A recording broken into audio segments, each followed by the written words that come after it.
I'm going to create for you today a replica of this from start to finish. So on a blank page, I'm going to set my page background. And as we said today, there are multiple ways you could do this. I could go up to Format and go to Page.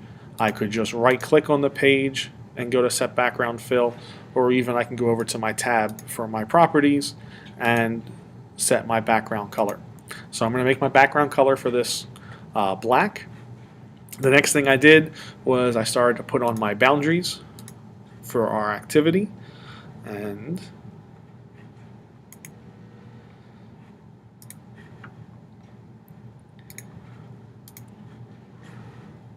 all I'm doing is just dragging it onto the page where I want it to be.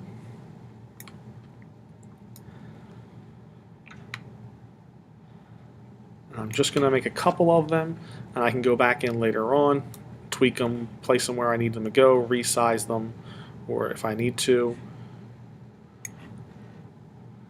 I'm not too worried right now about aesthetics. So there's just a couple of them. I'm going to take this one and clone it a couple times. And as we said, as Stacy said, the shortcuts, the keyboard shortcuts come in very handy, as well as knowing that there's more than one way to get to anything. I can always go back up to Edit at the top and do Edit Copy, Edit Paste. I can right click, copy and paste. All of those options work. Once I have my boundaries laid out, I'm then going to go into locking all these shapes in place so that they're not movable by the students during the activity. So I'm just going to select everything on the page, go to any one of the drop-down arrows, and go to Lock in Place. I'm also going to need later on my little container for my different objects that they're going to be dragging around. One thing that's going to take a while to get used to is making sure you go back up to that toolbar and switch back to the select arrow. Once I have my boundaries in place, the next thing I did was I go and create my little monsters for the Pac-Man game. I did that by combining a bunch of shapes together. So I'm going to first start out by making one of the red monsters, and once you have one made, you can then copy and paste it as many times as you need to. So for this one, I started out with a circle for its head. I did a quadrilateral for the body, and then a couple of ovals, kind of like for his legs.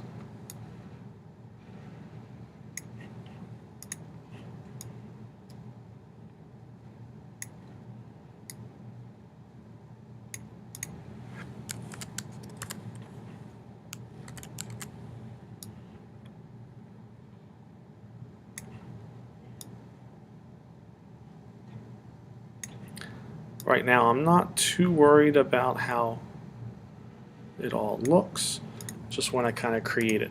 And then afterwards, I select them all, and I'm going to group them as one whole object. Once they're grouped as one object, I can then copy that one, and each of those I make, I can go up and recolor them as well. So let's make them like the different Pac-Man monsters.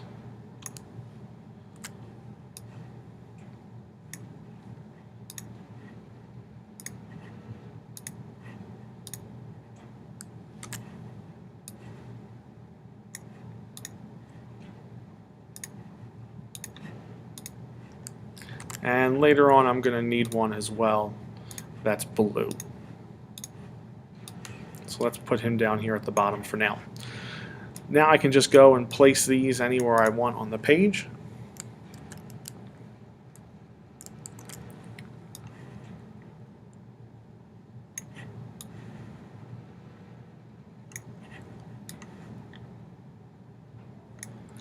It's good to have this planned out ahead of time It helps you just draw it out on paper or something, just so you have an idea of where you want things to go, how you want it to look.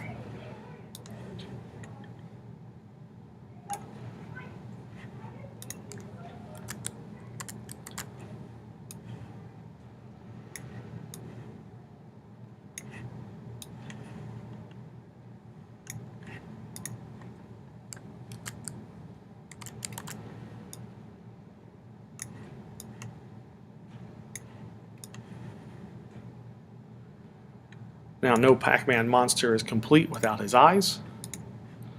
So I'm going to make a set of eyes right now.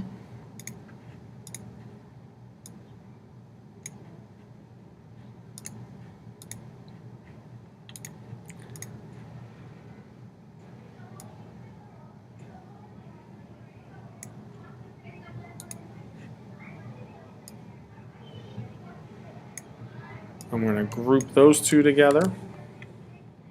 I'm going to make a copy of it. And you can even get goofy with it. You can have them both looking the same direction, or by going to that drop down arrow and going to flip, I could have it flip them and kind of make them look like they're looking in different directions. Anything that you can do that can make it more interesting for the students, the better. So let's group them together, and I'm going to copy and paste them and get them in place on my monsters.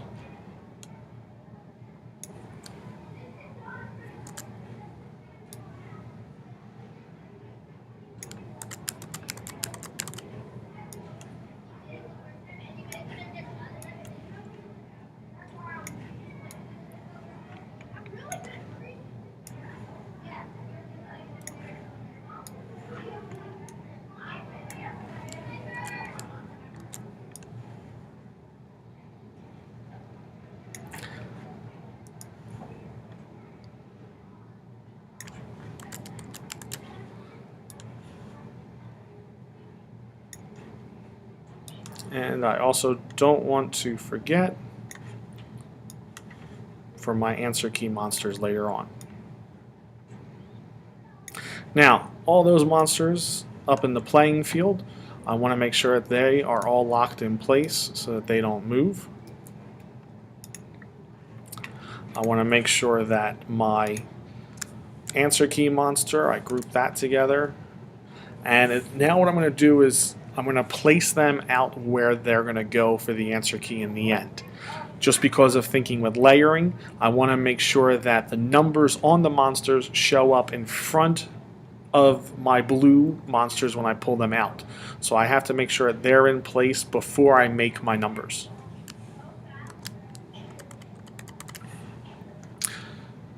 So again, planning this out ahead of time is very helpful.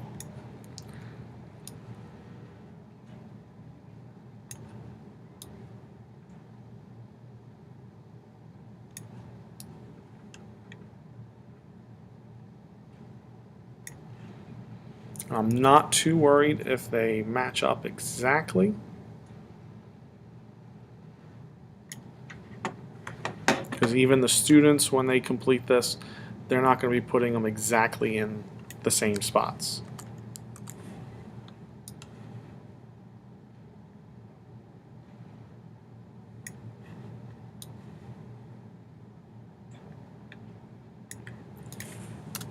And now what I'm going to do is I'm going to select all of the blue monsters. I can do that by, on my keyboard, holding down the Shift key and clicking on each one. I could do a select all by clicking and dragging my mouse across the whole page. I want to select all my blue monsters, and I want to group them together as one whole image so that they'll move all as one. And for right now, I can drag them out of the way. I now want to go and I want to make my numbers that the students are going to be answering.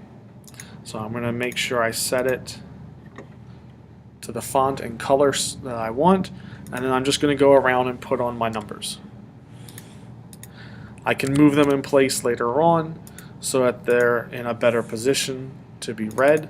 I'm just right now getting the information typed.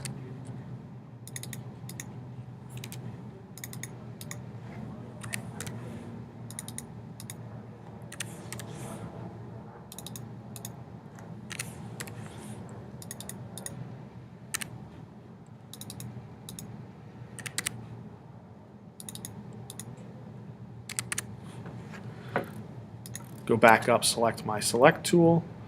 I'm going to place my numbers.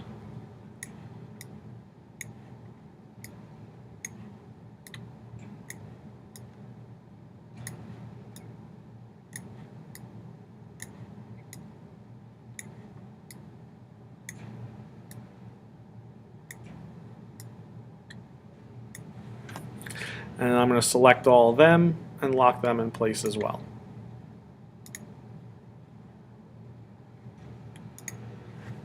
So now that when these blue monsters are dragged out, the numbers show up in front of them.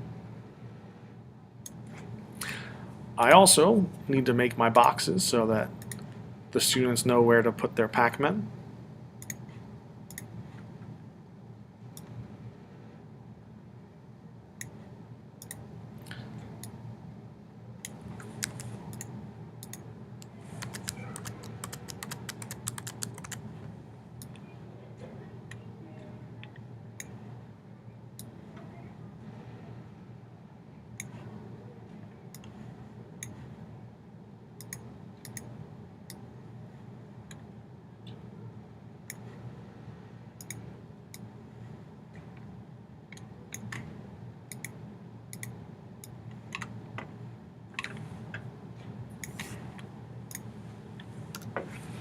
And we're going to select each of those, make sure we lock them in place as well.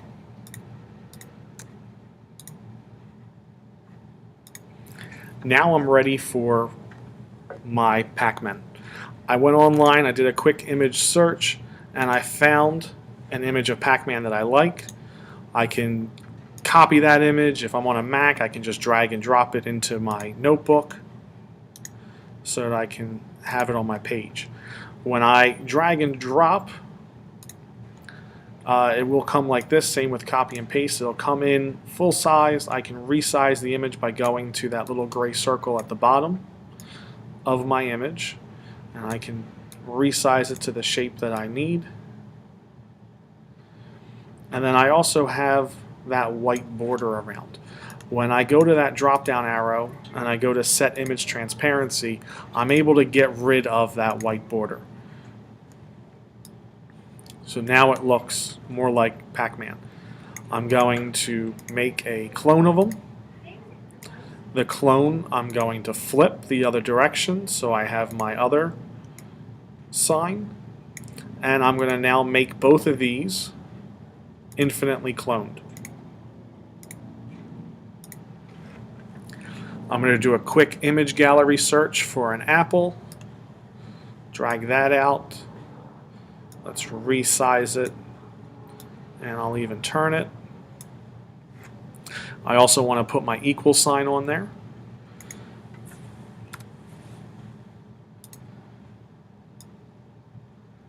And I'm going to select both of those and group them together as one object. And I'm going to infinitely clone that as well. So now I've got my Pac-Men, I've got my apples, they're all set up to go. I have my answers set up. I just need to now have a way to drag them out. The original I did, I had the word "the end." I could even do it with symbols. I could make a star.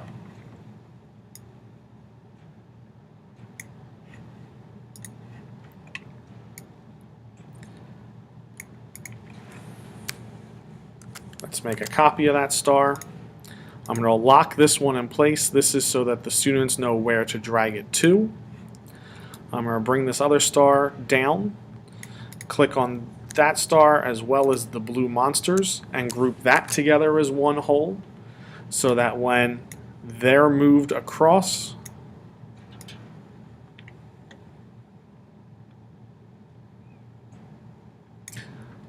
they'll move as one.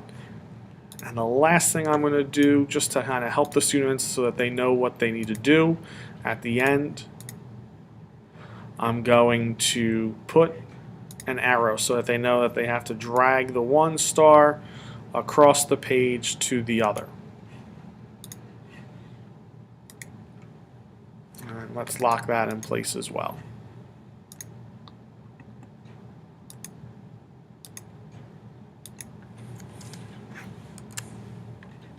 So now when it's all finished, the students can drag up the Pacman, put them where they need to go on the page, and then they can just drag the one star across to the other, and there's my answers.